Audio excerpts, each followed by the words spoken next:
అధ్యాయం.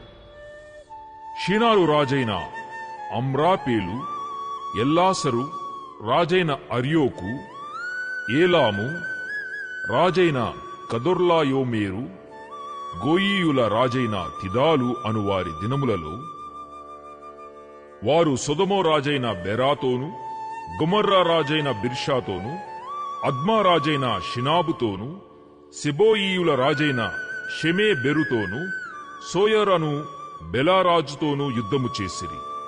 వీరందరూ ఉప్పు సముద్రమైన సిద్దీములోయలో ఏకముగా కూడి 12 సంవత్సరములు కదొర్లాయోమేరుకు లోబడి 13వ సంవత్సరమున తిరుగుబాటు చేసిరి. 14వ సంవత్సరమున కదొర్లాయోమేరును అతనితో కూడనున్న రాజులను వచ్చి అస్తారోత్ కర్నాయీములో రెఫాయీయులను, హాములో జూజీయులను, షావే కిర్యాతాయీము మైదానములో ఏమీయులను కొట్టిరి. మరియు హోరీయులను అరణ్యము దగ్గరనున్న ఎల్పారాను వరకు తరిమి షేయీరు పర్వత ప్రదేశములో వారిని కొట్టిన తరువాత తిరిగి కాదేషను ఏన్మిష్పతుకు వచ్చి అమాలేకీయుల దేశమంతటినీ, అసస్సోన్ తామరులో కాపురమున్న అమోరీయులను కూడా కొట్టిరి.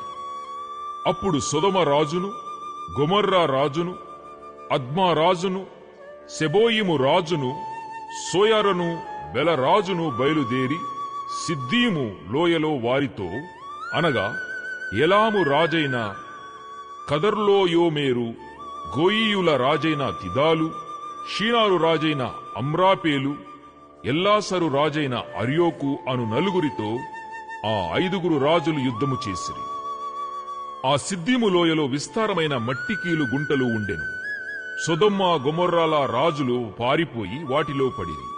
శేషించిన వారు కొండకు పారిపోయిరి.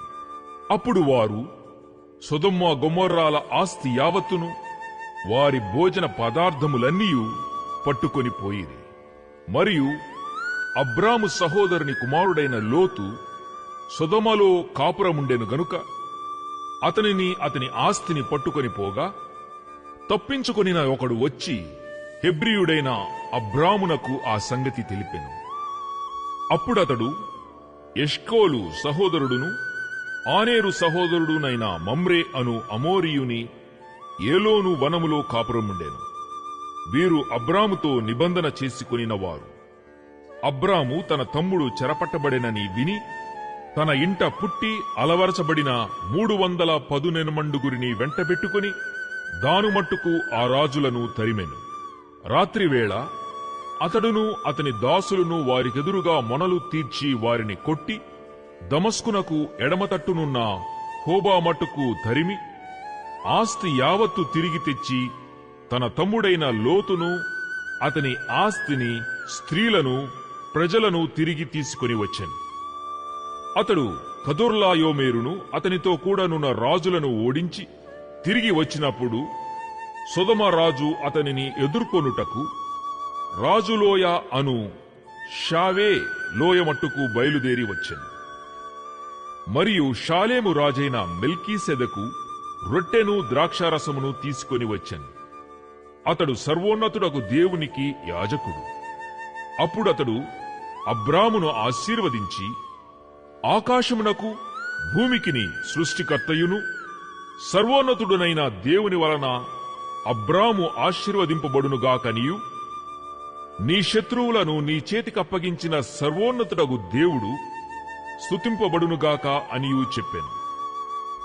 అప్పుడతడు అన్నిటిలో ఇతనికి 10వ వంతు ఇచ్చెను. సొదొమరాజు మనుషులను నాకిచ్చి ఆస్తిని నీవే తీసుకొనుమని అబ్రాముతో చెప్పగా, అబ్రాము, నేనే అబ్రామును ధనవంతునిగా చేస్తినని నీవు చెప్పకుండునట్లు ఒక నూలు పోగైనను చెప్పుల వారైనను నీ వాటిలో ఏదైనను తీసుకొననని ఆకాశమునకు భూమికిని సృష్టికర్తయును సర్వోన్నతుడను దేవుడునైన యెహోవా ఎదుట నా చెయ్యి ఎత్తి ప్రమాణము చేసియున్నాను.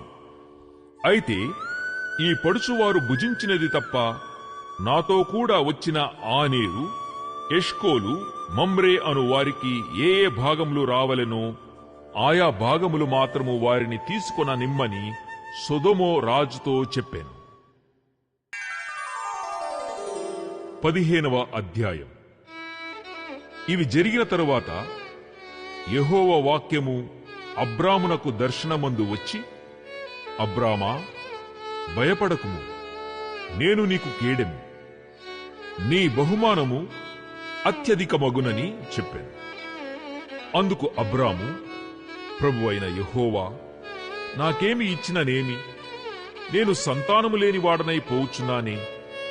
దమస్కు ఎలియేజరే నా ఇంటి ఆస్తికర్తయగును గదా.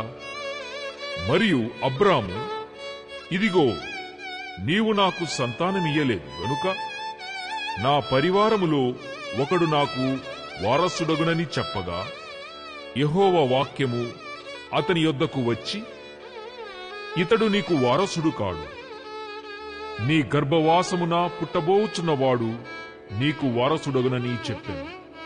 మరియు ఆయన వెలుపలికి అతని తీసుకొని వచ్చి, నీవు ఆకాశము వైపు తేరిచూచి నక్షత్రములను లెక్కించుటకు నీ చేతనైతే లెక్కించుమని చెప్పి, నీ సంతానము అలాగవునని చెప్పాను. అతడు యెహోవాను నమ్మెను, ఆయన అది అతనికి నీతిగా ఎంచెను.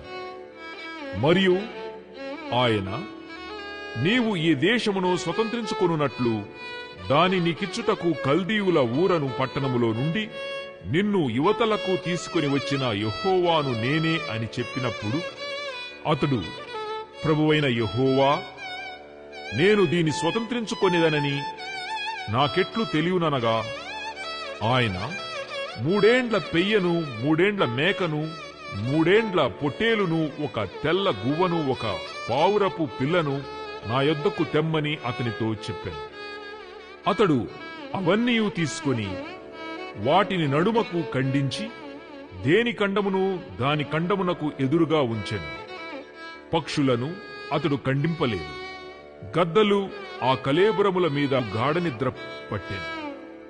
భయంకరమైన కటిక చీకటి అతని కమ్మగా, ఆయన, నీ సంతతి వారు తమది కాని పరదేశమందు నివసించి ఆ దేశపు వారికి దాసులుగా నుందురు. వారు 400 ఏండ్లు వీరిని శ్రమ పెట్టుదురు. వీరు ఎవరికి దాసులవుదురో ఆ జనమునకు నేనే తీర్పు తీర్చుదును. తరువాత వారు మిక్కిలి ఆశతో బయలుదేరి వచ్చెదరు. నీవు క్షేమముగా నీ పితరుల యొద్దకు పోయెదవు. మంచి వృద్ధాప్యమందు పాతిపెట్టబడుదు. అమోరీయుల అక్రమము ఇంకనూ సంపూర్ణము కాలేదు గనుక నీ 4వ తరము వారు ఇక్కడికి మరలా వచ్చెదరని నిశ్చయముగా తెలిసికొనుమని అబ్రాముతో చెప్పెను. మరియు ప్రొద్దుగురుంకి కటిక చీకటి పడినప్పుడు రాజుచున్న పొయ్యియు అగ్ని జ్వాలయును కనబడి ఆ ఖండముల మధ్య నడిచిపోయాను. ఆ దినమందే యెహోవా ఐగుప్తు నది మొదలుకొని గొప్ప నది అయిన యూఫ్రటీసు నది వరకు ఈ దేశమును, అనగా కేనీయులను, కనిజ్జీయులను, కద్మోనీయులను, హిత్తీయులను, పెరిజ్జీయులను, రెఫాయీయులను, అమోరీయులను, కనానీయులను, గిర్గాషీయులను, యోబూసీయులను నీ సంతానమునకిచ్చి ఉన్నానని అబ్రాముతో నిబంధన చేశాను.